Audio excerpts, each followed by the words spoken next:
Hi, this is Matthew Almeida. These days, one thing that is happening in Goa again and again is to bring out the historical past of Goa and dump it on certain people of certain community, trying to prove that they are still partners with or those who favor the colonialists, that is, the Portuguese in Goa. It has almost become a trend for a lot of youngsters and a lot of people in order to bring division in the Goan society by just calling them Portuguese Dhukur and trying to prove that they are more nationalist than the other. गोंयकारांक थोड्या धर्माच्या लोकांक Portuguese धुकोर म्हणून तांकां आजून पुर्तुगेजांचे चोमचे म्हणून ह्या गोंयच्या लोकां मदें फूट घालपाची जायते जाण प्रयत्न करतात. पोत्तून पुर्तुगेजांचें नांव काडप मदें अशें तांणी केलें तशें तांणी केलें आनी आजून थोडे पुर्तुगेजांक बरे आसात आनी अशें तशें म्हणून चाळवून घालप हें चालूच आसा. आयज आमी पळोवया ह्या व्हिडिओन बाबा कोण पुर्तुगेजां बरोबर आसलो आनी कोण नासलो आनी जें पुर्तुगेजांनी ह्या गोंयांत केलें तें धर्माचे नदरेन केलें या राजनितीक पावराच्या नदरेन केलें. Whatever they did here, whatever the Portuguese did in Goa, was there a religious motive or was there a political motive only? Let's discuss that in this video. Recently, my dear friends, one of the ministers in Goa went all in public in a school in front of school children to say that Portuguese rule was barbaric and they destroyed Goan culture.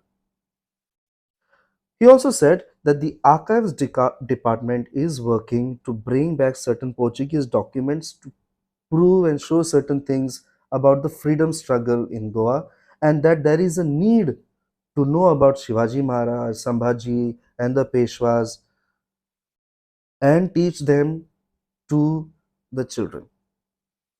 You know, when he says that the Portuguese rule worked to destroy Goan culture and so forth, at a certain phase, yes, true. एक काळ आसलो जंय पुर्तुगेजांनी गोंयची जी संस्कृती आसली ती मारून उडोवपाक प्रयत्न केले. खरें. दुसरें, गोंयच्या लोकांनी गोंयच्या भुरग्यांनी तरणाट्यांनी शिवाजी महाराज संभाजी हांचे बाबतींत शिकूंक जाय, शिकूंकूच जाय, खरें शिकूंक जाय. पूण हें सगळें करून कोण खरो गोंयकार आनी कोण खरो भारतीय आनी कोण न्हू हें करपाक जरी तर प्रयत्न केले जाल्यार म्हाका दिसता सारकें शिकप करप गरजेचें. There was a phase when the Portuguese tried to suppress certain practices, certain cultural practices, even religious practices in Goa, and tried to impose their culture. But that phase passed out, and the Portuguese were not even much bothered about whatever the cultural norms are, the cultural practices are of the local people. नाजाल्यार तुमी चिंता अशें जर तर पुर्तुगेजांनी आमची कला आनी संस्कृती सारकी मारूनच उडयल्ली जाल्यार आयज पासून आमी आमचे घुमटाचो नाच, कुणबी नाच, वो घोडेमोडणी, देखणी, वो फुगडी, वो आमचे जे लोक उत्सव दुसरे आसात ते करूंक पावचे आसले काय, ते आजून उरतले आसले. थोडे म्हणटले थोड्यांनीच राखून दवरले. पूण कुणब्यांचो नाच, घुमटाचो नाच हें साश्टी वाठारां पासून चलोन येयलां. सो कोणें धर्म बदल्लो म्हणून कला मरून गेली अशें ना. Just because people converted doesn't mean that the culture died away. The way I have always said it. When the Portuguese were here, a lot of bad things happened, a lot of good things happened. We always focus on bad things. We have to do that because whatever our identity is today and how we are trying to go back to our roots is very important. But then let us also focus on the good things that came in. This does not mean I'm trying to appease and say that Portuguese Goa was much better than today's Goa. Nothing like that. I was not born in the Portuguese era, so I cannot say. Second thing is the era in which Goa was under the Portuguese was a dictatorship type of era. Now there is a change of political system in Portugal itself. But naturally speaking, I, one who knows my history, would always say that Goa was part of India, is part of India, will be part of India, and should remain part of India. It's a cultural, historical, and geographical attribute that we owe to India. Goa can never be separated from India and the Indian culture. This cultural exchange is a global phenomena. India and Goa are no exception to it. So let us remember one thing. When our ministers and politicians say that we need to rewrite the history of Goa, the Westerners have written history and have distorted the history, it is not proper. But then they depend on the writings of the Westerners to rewrite the history of Goa. Why do that? Where are the accounts written by our own people? So, if Westerners wrote our history and tried to show that Goans were so and so and they were bad or whatever, and therefore they feel that it needs to be rewritten, there were certain historians who wrote our history, our own people. What do they have to say? Is it people of one particular religion that wanted freedom of country and people of another religion who wanted to be with the Portuguese forever?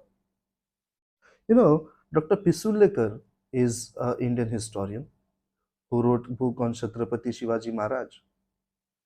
And he said, he nicely writes down what happened during Shivaji Maharaj tenure. But if you have any problem with the Portuguese, you can go to Portugal and talk to the PM of Portugal. So our PM goes there many times. Our Prime Minister goes there many times. And there are a lot of Gujaratis, developed Gujarat, or vibrant Gujarat people, around 60,000 of them, who are there in Portugal. Today, many Indians so badly want to go to European countries, which are Christian dominated countries, especially to Portugal, that a lady called Geeta Patel became Rita Menezes and got a Portuguese passport. You look at this newspaper article, I will put that link in the description. So one day, our Prime Minister, when he was in Portugal, he was addressing a big community of Indians of the Temple Radha Krishna in Lisbon, the Temple of Radha Krishna in Lisbon, and he lauded the Portuguese, the Vasco da Gama. He also praised Mario Soares and proudly said that Gujarat helped Vasco da Gama to reach India. And he ended the speech, as I said earlier, with Viva Portugal. If you want, watch the video of his own speech. I'm putting the link in the description. आने का अवसर मिला। बहुत बहुत धन्यवाद आप सबको मेरी तरफ से बहुत बहुत शुभकामनाएं। Viva Portugal. The same minister who said that Portuguese rule was barbaric and all, at some time, yes, of course, he said that he will get the Portuguese documents to know the truth of Chhatrapati Shivaji Maharaj, Sambhaji Maharaj, and the Peshwas. Now, the same people who say history written by Westerners is biased, now we want to rewrite it, but depend on the Western documents to rewrite Indian history. So why not teach our students in the school, which is written by our own people, by Indian historians? You see, Chhatrapati Shivaji Maharaj, as I have said a lot of times in previous videos, he founded the navy with the help of Goan Catholics. He used to call them Portuguese. They were termed as Portuguese. Despite this, in 1667, the Desais, the Savants, the Bhosles of Pedne attacked Shivaji Maharaj. And when he attacked back, they went to the Portuguese to take refuge in Kolwale, which is why Shivaji Maharaj came from Maharashtra and entered Goa in Kolwale, not to fight with the Portuguese, but to fight with these Desais and Savants. So this was mostly a political thing, nothing to do with any religious thing as such. Now, when Sambhaji Maharaj came to Goa in 1683, it was Bishop Custodio de Pino from Bambarda Verna who visited Chhatrapati Shivaji Maharaj and discussed a plan to free Goa from Portuguese. However, due to the attack by Mughals, Sambhaji Maharaj could not enter Goa. So you see who was the one who showed the way to Sambhaji to come to Goa so that Goa could be free from the Portuguese. I said it earlier also that a lot of Goan Catholics, Goan Christians were part of the Maratha army under the Peshwas. And as a gratitude, they built a church for them. I have made a whole video about this earlier, so you can go and watch it.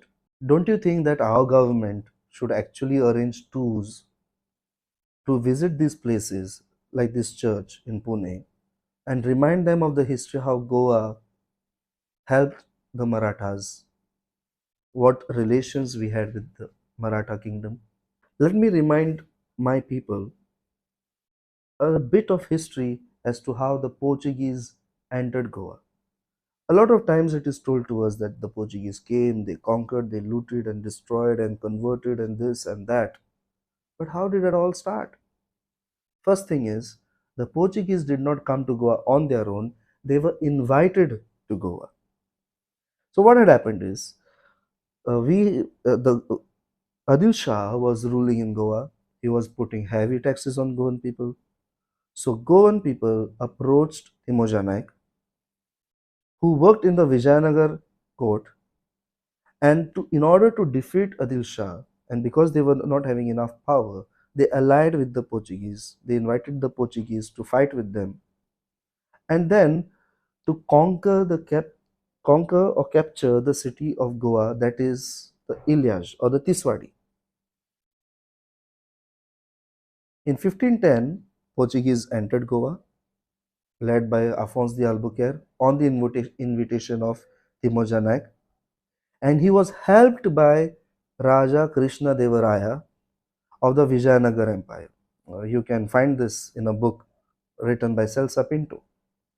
Now, King Krishna Devaraya also sent envoys to the Portuguese Goa in 1514.